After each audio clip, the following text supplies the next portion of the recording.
This is Democracy Now!, democracynow.org, the War and Peace Report. I'm Amy Goodman with Aaron Mate. Over the weekend, the German magazine Der Spiegel revealed the NSA spied on European Union offices in Brussels, Washington, and at the United Nations. The NSA allegedly planted bugs to listen in on conversations and phone calls, also hacked into the EU computer network to access emails. To talk more about these NSA spying revelations in Europe, we're joined by Malte Spitz. He's a member of the German Green Party's Executive Committee and a candidate for the Bundestag, the German Parliament, in Germany's national election in September. The piece he wrote in the New York Times, an op-ed, is headlined, "Germans Loved Obama. Now We Don't Trust Him." Still with us, Kristen Robinson, spokesperson for WikiLeaks, investigative journalist from Iceland. Malte, welcome to Democracy Now! You're joining us from Berlin. What is the response to these latest revelations? The countries we're talking about the U.S. spying on and the European organizations like the European Union are allies of the United States. Yes, there are since already 4 days no other news than the spying of the US on Germany and also on EU institutions, because politicians from all political parties are somehow afraid and also shocked by the situation that the US is spying so hard on German citizens, but also on EU institutions and EU countries. And so there is a huge confusion in Germany, and also lots of people are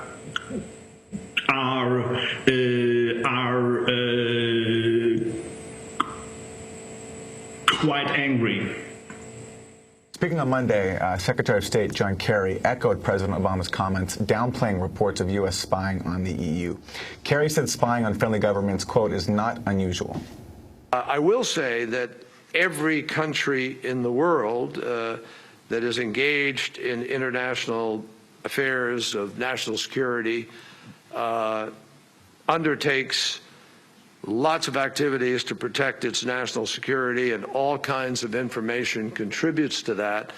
And all I know is that that is not unusual for lots of nations. That's Secretary of State John Kerry. Malte Spitz, did these spying revelations come as a surprise to you?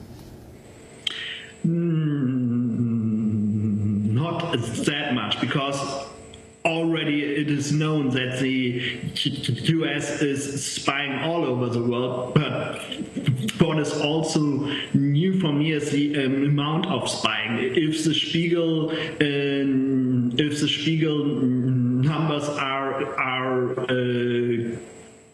correct, then there are 500 million individual communication acts spied on here in Germany each month, and I think this is an amount where you can't talk about war on terror. It's just a huge part of espionage on the German government, on the German citizens, and also on German companies. So I think there is no sense of proportionality any longer if the US secret agencies are spying so hard on a so-called friend and ally. And I think that Foreign Minister Kerry isn't right if he says that this is something normal, because you don't spy on friends, you only spy on your enemy. And if Germany and if the EU is an enemy for the US, then they should say that. Malte Spitz, if you could talk about your own quite remarkable story about how you got the metadata on you.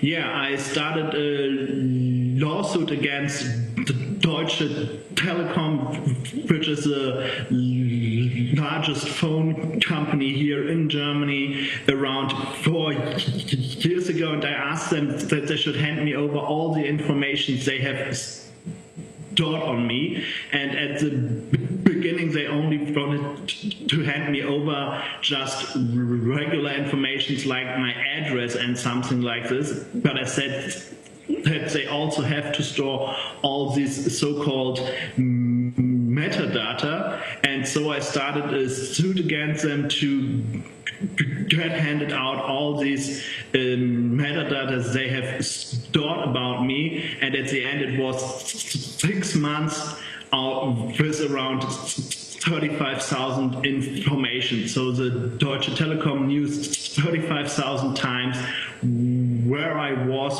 what I did, and who I called, and who I sent text messages. And after a while I decided to publish all this information, because it was important for me to show the public that even if you only have so-called metadata, it is also showing a really large part of your social life, because you can... Malte, if you could talk about this map that you made. We were just showing it. We're going to show it again, and for radio listeners, they can go to our website at democracynow.org. This has gotten a lot of attention. The cell phone towers are very close to each other in Germany, so they have very exact information about where you are, when you make these calls. It is amazing. This is over a period of, what, 6 months that you took the metadata and tracked yourself, your own life? Yeah, it is 6 months of my life. You can see on this map, and if you are in city centers like here in Berlin, the cell phone towers are really close to each other, so you can really track down people up to 50 meters, and so you always know where someone is, even if you have turned off your GPS signal at your phone. They still store all this information. Malte, and then based on this information, that sparked an outcry, and then I understand this issue went to the courts. What happened when you brought this before the law? Yeah, at the same time as I filed a lawsuit against Deutsche Telekom, there was also a huge constitutional challenge against this law here in Germany. So around 34,000 people went to the Constitutional Court, and in March 2010, the German Constitutional Court decided that this implementation of this EU directive into German law was unconstitutional. So since 2010, there is no such storage of information of all the cell phone users, of all the internet users, but still this debate is going on here in Germany, because the two largest political parties are still in favor for such a system. So, Christian Ramsson, here you have the situation of metadata showing so much, and what Malte is showing us is they were doing this without the NSA, right? This was the German telecom that has all this information. What makes these NSA revelations so significant? You've now left being an investigative journalist in Iceland, and you go back and forth between Reykjavik and London. You work full-time for WikiLeaks. Why are these revelations that WikiLeaks has helped to reveal, or at least is now helping Edward Snowden, the whistleblower from that worked with the NSA, why are they so significant? Well, they are so significant because this is the kind of data we are now seeing as mapped out for one individual. They are being collected for millions of people, and not only the data from the telephone companies handed over, as Snowden revealed in his first leak, but also data on internet, the email use, which also give you a location, because it's linked to an IP address, which gives out a location, and who is where sending a message to whom. So, and by putting this information together, you can, just by that metadata, so-called, get a very detailed picture of the life of an individual, without actually going into listening to the conversation or reading the messages. However, it has been said by experts, and it's known that it's very hard to distinguish the actual metadata on emails, for example, and the actual messages. And it has been revealed that they have confirmed that they did not intentionally collect the content, but it's there. And with the revelation we have now, who would trust the NSA for not looking into that? Well, and of course, these revelations have led the Director of National Intelligence, James Clapper, to apologize to Congress. In March, Clapper told Democratic Senator Ron Wyden of Oregon, the NSA does not willingly collect data on millions of Americans. Does the NSA collect any type of data at all on millions or hundreds of millions of Americans? No, sir. It does not. Not wittingly. There are cases where they could inadvertently, perhaps, collect, but not wittingly. James Clapper has now admitted he was making false statements, and he's apologized to lawmakers. According to the Washington Post, Clapper sent a letter to the Senate Intelligence Committee last month saying he misunderstood the question. He said, quote, "I've thought long and hard to recreate what went through my mind at the time," adding, "My response was clearly erroneous, for which I apologize." And he's clearly holding his head as he is saying this, as he said he now is trying to think about what he was saying in his mind. Chris, is this something that Edward Snowden could use in making his case to the public, saying, look, because of my revelations, one of your top officials has been forced to admit he was lying to Congress, or at least he misspoke to Congress? Well, that remains to be seen, but I mean, it's obviously of very grave concern. And this is a story that I don't see analyzed or by the mainstream media here. People seem to be avoiding that serious issue of lying to Congress. And not only in the case of Clapper, it is also now known that 26 senators from both parties have demanded a clarification from General Keith Alexander of NSA. In a very careful statement, I mean, they are basically saying that they were misled. So the Congress was supposed to have oversight under all this cloak of secrecy. How can they do that when they are not getting information, when they are lied to, when they are misled? That is not a proper function in a democratic society, is it? What is going on here is quite astounding. You have this now 30-year-old Edward Clapper, who worked for Booz Allen Hamilton as a consultant, Edward Snowden, who worked for Booz Allen Hamilton for the NSA in Hawaii. And now you have Julian Assange holed up in the Ecuadorian embassy in London because he can't leave, or the British authorities say they'll arrest him, who's helping Edward Snowden to apply for political asylum. It's quite amazing that these two people can take on the national security establishment of the United States and other countries.